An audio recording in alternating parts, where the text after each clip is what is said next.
சென்னையில் பெரும் வெள்ளம், தண்ணியில் தத்தளிக்கும் மக்கள். என் தலைவரை, சென்னையில் ஒண்டியும் எப்போ மழை பெஞ்சாலும் தண்ணி தேங்கி நிற்கிது.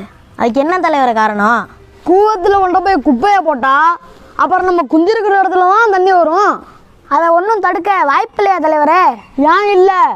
மாஸ்க் போடாமல் போகிறவனை கூப்பிட்டு ஃபைன் அடிக்கிறது மாதிரி, ஹெல்மெட்டு போடாமல் வரவனை கூப்பிட்டு ஃபைன் அடிக்கிறது மாதிரி, ரோட்டில் குப்பையை கொட்டுறவனையும் கூப்பிட்டு ஃபைன் அடித்தாதான் தடுக்கலாம். ஏங்க, அது வெளிநாட்டில் சாத்தியம், நம்ம நாட்டில் சாத்தியமா?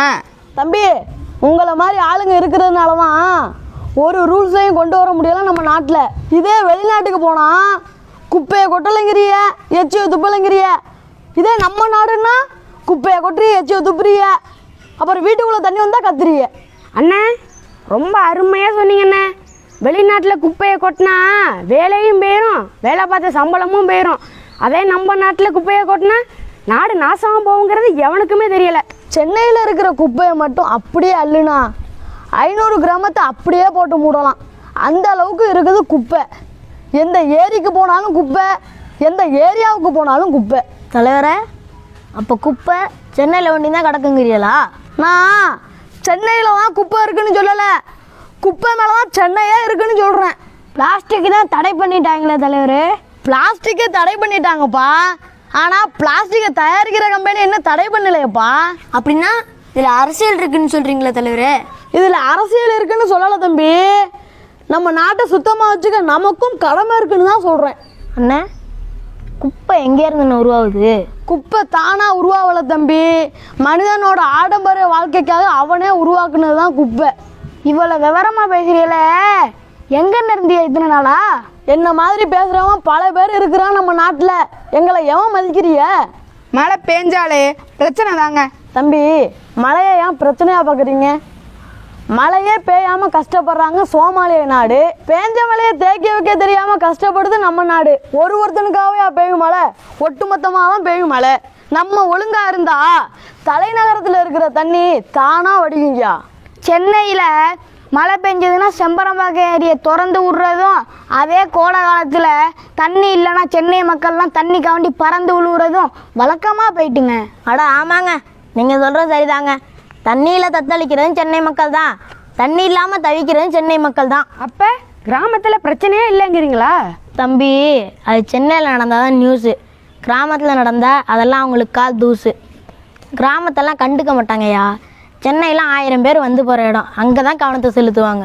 கிராமத்தில் இருக்கிறவங்களாம் நிவாரணம் வாங்கி நிம்மதியாக இருக்கிறாங்க, சென்னையில் இருக்கிறவங்களுக்குலாம் என்ன கிடைக்கிது? கிராமத்தில் இருக்கிறவங்க நிலம் வச்சுருக்குறாங்க, நிவாரணம் வாங்குறாங்க. நீங்கள் தான் பிளாட்டை போட்டு நோட்டை வாங்குறீங்களே, அப்புறம் எங்கேருந்து நிவாரணம் கிடைக்கும்? அடுக்குமாடி குடியிருப்பில் இருக்கிறப்பெல்லாம் அருமை தெரிய மாட்டேங்குது. ஆற்றுல குளத்தில் உள்ள தண்ணியெல்லாம் வீட்டுக்குள்ளே வரப்போ தான் கிராமத்தோட அருமை தெரியுது. ஒரு ஓரமாக நின்று ஓலாவை புக் பண்ணி ஒரு கம்பெனியில் போய் வேலை பார்க்குறது தான் வாழ்க்கைன்னு நினச்சிக்கிட்டு இருக்காங்க. ஆனால் இயற்கையோடு சேர்ந்து வந்தாதான் இன்னொரு தலைமுறையே இருக்குன்னு ஏன் இவங்களுக்கு தெரியலை? வேலை பார்க்காம இயற்கையாக பார்த்துக்கிட்டு இருந்தா சோறு யாரும் சொந்தக்காரனை வந்து போடுவான் அவங்களுக்கு. வேலைக்கே போவேனான்னு சொல்லலையா, சுயநலமாக இருக்காமல் பொதுநலமாக இருக்குன்னு தான் சொல்கிறேன்.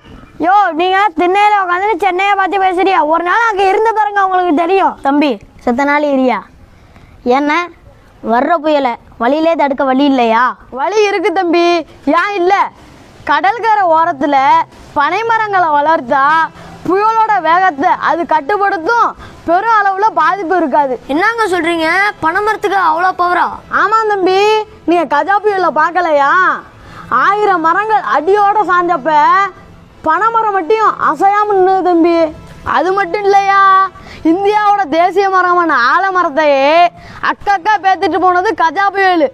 ஆனால் நம்ம தமிழ்நாட்டோட மாநில மரத்தை ஒரு மட்டையை கூட பிடுங்க முடியலையா, அதான் நம்ம பனைமரம். அடே அப்பா, பனைமரத்துக்கு அவ்வளோ பவரா? தம்பி, புயலுக்கு மட்டும் இல்லை, கோடை காலத்துலேயும் கை கொடுக்கும் பனை. சொல்கிறேன், கேட்டு தெரிஞ்சுக்க. 2 ஏக்கர் நிலம் வச்சுருக்கிறவன் ஒரு பனைமரத்தை வளர்த்தான்னா நிலத்தடி நீரை பூரா சேகரித்து வச்சுக்கும் பனை. ஏ அப்பா, பனைமரத்துக்கு இவ்வளோ பவரா? தம்பி, பனையை பற்றி சொன்னது 10 பாயிண்ட் தான்ப்பா, இன்னும் பல கோடி பாயிண்ட் இருக்குது. அப்போ நம்ம ஊர்லேயும் நாளைக்கே பனைமரத்தை நட வேண்டியதுதான். நட்டு தண்ணியை ஊற்றி நாட்டை நம்ம காப்பாற்றுவோம்யா. தம்பி, நட்டா போதும், தண்ணியெல்லாம் ஊற்ற தேவையில்லை. தானாக வளரும் தன்மையுடையது பனை. அதை நட்டால் நம்ம நாட்டுக்கு வராது வினை.